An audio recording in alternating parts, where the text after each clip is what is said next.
Good afternoon, guys. I'm continuing the fall fragrance theme.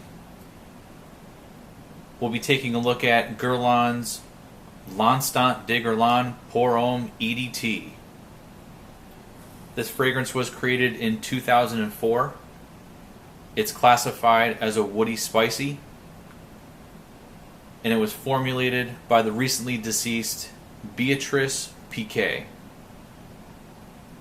When I first spray this on, I get a beautiful, bright lemon,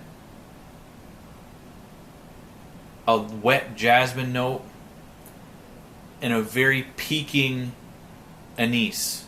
It gives it a slight licorice tone. This opening lasts for about a half an hour at most. Once you start to lose the top, it gets a little bit thicker. There's a sandalwood note in there. It's very smooth. It has a thickness to it.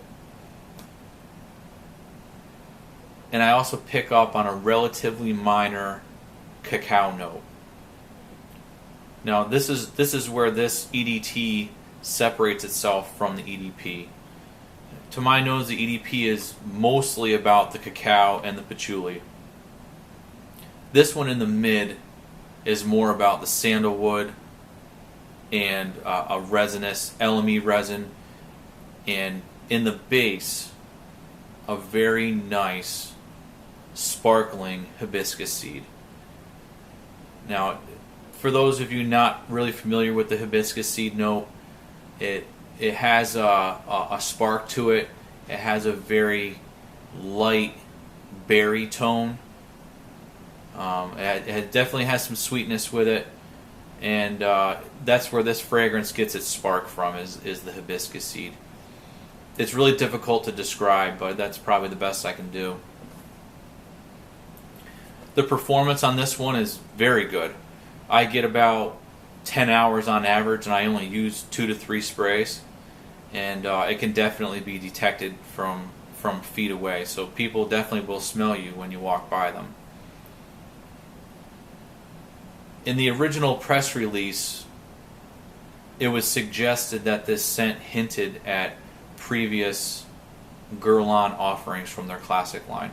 And from the very top, you can kind of pick up that it does have a classic tone to it, but it's not dated.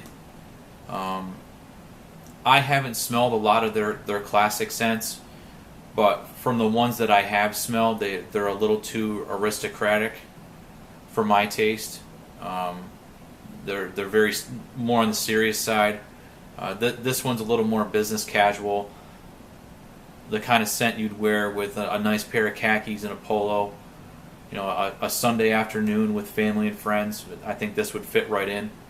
It's probably a little more on the casual side than the formal side, so I just think it's very versatile. You can definitely wear it in many different occasions.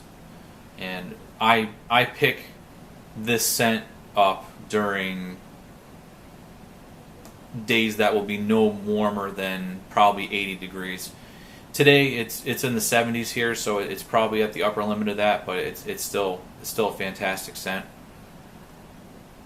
You can pick this one up on eBay right now. This is the 4.2 ounce bottle, the 125 milliliter bottle. And you can pick it up for under $40, which is an absolute steal. When scents are under $10 per ounce, for me that's definitely bargain basement, bargain bin time.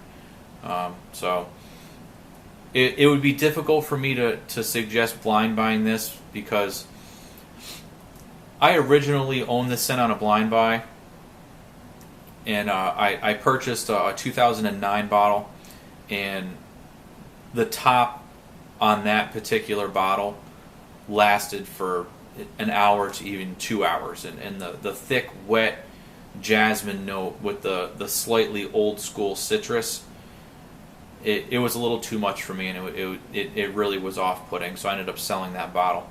This is a 2013 bottle you're looking at, and that top, the top notes on this one really only last about 20 minutes. So that's definitely much more easy to stomach. Now, for those of you that enjoy the old school citrus, maybe you should try to find an older bottle, because that old school citrus note goes on and on. But for me, this one's all about the resinous, thick sandalwood, the hibiscus seed, and a slightly old school citrus overtone. There's a little bit of patchouli and a little bit of anise and a little bit of cacao, but for me those are relatively minor notes. It's relatively well known in the fragrance community. However, I think due to performance reasons, and I think there's a preference for the EDP. That one's very loud.